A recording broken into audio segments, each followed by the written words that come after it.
പെരിന്തൽമണ്ണ നിന്ന് പാലക്കാട് വരെ സൈക്കിൾ ഓടിച്ച് പോയപ്പോൾ എൻ്റെ മനസ്സിൽ ഒരേ ഒരു ആഗ്രഹം ഉണ്ടായിരുന്നത് രാവിലെ കൽപ്പാത്തിയിൽ പോകണം, അതിലൂടെ സൈക്കിൾ ഓടിച്ചിട്ട് പോകണം, അതേപോലെ തന്നെ അവിടുന്ന് കിട്ടാവുന്നതിൽ വെച്ചിട്ട് ബെസ്റ്റ് ബ്രേക്ക്ഫാസ്റ്റും കഴിച്ചിട്ട് തിരിച്ചു പോരണമെന്നായിരുന്നു എൻ്റെ വലിയൊരു ആഗ്രഹം ഉണ്ടായിരുന്നു.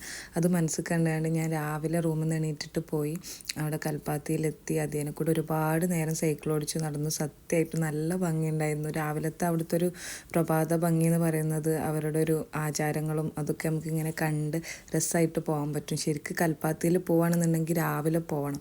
പിന്നെ ഞാൻ അവിടെ എത്തിക്കഴിഞ്ഞപ്പോൾ ഫുഡ് കഴിക്കാൻ ഏറ്റവും നല്ല സ്പോട്ട് തിരഞ്ഞപ്പോൾ ലക്ഷ്മി എന്ന് പറഞ്ഞൊരു ഹോട്ടലാണ് നമുക്ക് അവരെല്ലാവരും സജസ്റ്റ് ചെയ്ത് തന്നത്. അങ്ങനെ ആ ഹോട്ടലിൽ കയറി. അവിടെ കയറി കഴിഞ്ഞപ്പോൾ ശരിക്കും ഒരു ഹോട്ടലിൽ കയറുന്ന ഫീലല്ല, ഒരു വീട്ടിൽ കയറിയിട്ട് ഫുഡ് കഴിക്കുന്ന ഒരു ഫീൽ നമുക്ക് തോന്നും.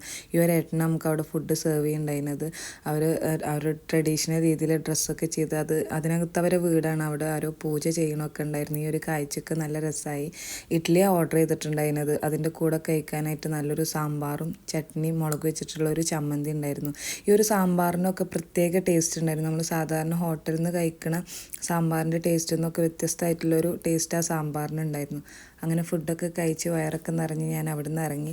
അവിടുന്ന് നേരെ ഇറങ്ങിപ്പോയപ്പോൾ കണ്ടൊരു കാഴ്ചയാണിത്. ഞാൻ ഇതേപോലെ തന്നെ എനിക്ക് കാണണമെന്ന് ആഗ്രഹം ഉണ്ടായിരുന്നൊരു കാഴ്ചയാണ്. ഇവർ ഇങ്ങനെ ഞാൻ വീഡിയോസിലൊക്കെ കണ്ടിട്ടുണ്ട് അവിടെ ഇങ്ങനെ കോലം വരയ്ക്കണതും. അവിടെ ഏകദേശം എല്ലാ വീടിൻ്റെയും മുറ്റത്ത് ഇതേപോലെ കോലം വരച്ചിട്ടുണ്ട്. ഈ അമ്മച്ചി വരച്ചുകൊണ്ട് നിൽക്കണ ഞാൻ കുറേ നേരം നോക്കി നിന്നപ്പോൾ അവരെൻ്റെ അടുത്ത് നിങ്ങൾ എവിടെ നിന്നാണ് വരുന്നത്, സൈക്കിൾ ഓടിച്ചിട്ടാണോ വന്നതെന്നൊക്കെ ചോദിച്ചിട്ട് കുറേ സംസാരിച്ച് എൻ്റെ അടുത്ത് അകത്ത് കയറി കോഫി കുടിക്കാനൊക്കെ പറഞ്ഞു. അപ്പോൾ ഞാൻ ചായ കുടിച്ചിട്ടാണ് പോകുന്നത് എന്നൊക്കെ പറഞ്ഞ് കുറേ നേരം സംസാരിച്ചു നിന്നു. എനിക്ക് അവർ കുറേ അവിടുത്തെ ആചാരങ്ങളും അതേപോലെ തന്നെ കൽപ്പാത്തി രഥോത്സവത്തിനെ പറ്റിയും കുറേ കാര്യങ്ങൾ എനിക്ക് അവർ ഷെയർ ചെയ്തു തന്നു. അപ്പം ഞാൻ പറഞ്ഞു, കഴിഞ്ഞ പ്രാവശ്യം ഞാൻ കൽപ്പാത്തി രഥോത്സവത്തിന് പോയിട്ടുണ്ടായിരുന്നു, ആ ഒരു കാര്യം അവരുടെ അടുത്തും പറഞ്ഞു. അങ്ങനെ എന്തായാലും കൽപ്പാത്തിയിൽ വന്നത് എനിക്ക് മനസ്സും വയറൊക്കെ നിറഞ്ഞിട്ടാണ് ഞാൻ അവിടെ നിന്ന് തിരിച്ചു പോകുന്നത്.